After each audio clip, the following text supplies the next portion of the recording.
Você realmente acredita que não tem um preço? We need money, you dumb fool! Money! Or we are dead! Dutch também acreditava, e é justamente aí que nasce a semelhança entre vocês dois. I'm undone already.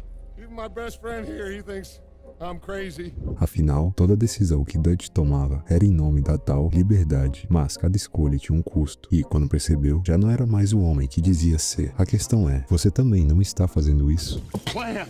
It is a real plan. We are gonna leave this place and we are gonna find our own paradise, our own heaven, the real new world, not this God-forsaken dump that all of Europe's detritus has acted out its vengeance on. We are gonna be free!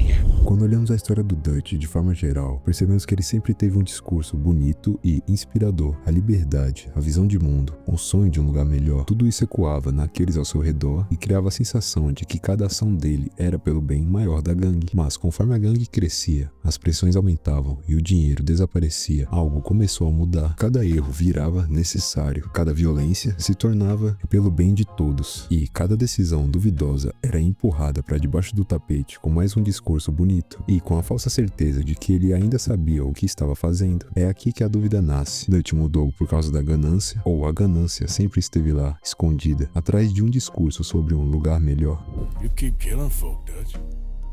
I am just trying to make sure that some of us survive, Arthur. Now, shall we proceed? E quando olhamos de perto essa dúvida, começamos a perceber um padrão que sempre esteve ali, um traço que define não só a queda do Dutch, mas também a forma como muita gente vive hoje. O que guiava o Dutch não era apenas a ideia de liberdade, mas algo interior, uma necessidade constante de ser visto como grandioso, como o salvador de um povo sofrido e abandonado. Essa necessidade de admiração, essa autoimagem inflada e essa incapacidade de assumir responsabilidade, isso é o coração do narcisismo. E na nossa sociedade, isso aparece de forma assustadoramente clara. Pessoas que constroem versões idealizadas de si mesmas, que precisam ser admiradas o tempo todo, que nunca admitem um erro e sempre encontram alguém para culpar. O narcisismo do Dutch não é um caso isolado, é um espelho. E quando percebemos isso, a pergunta muda completamente, porque já não estamos mais perguntando apenas sobre o Dutch, mas sobre nós mesmos. Why? Because I say so! I am done explaining myself to you! You want to be the general? You don't have the grit!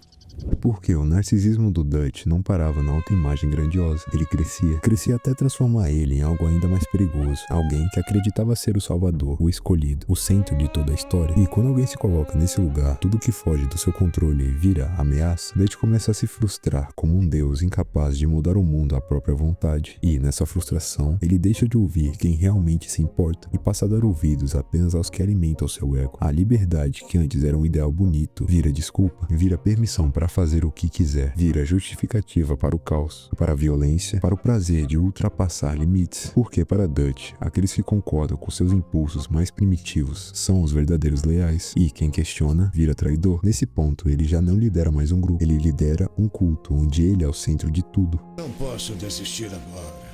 Não posso lutar contra a minha natureza. Isso é um paradoxo, tio. Entende?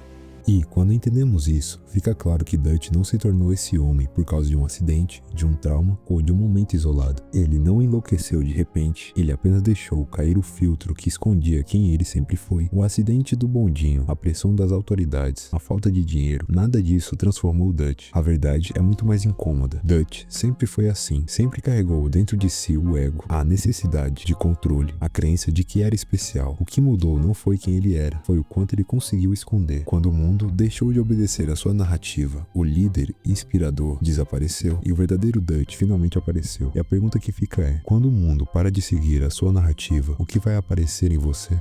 Nosso tempo acabou, Joe.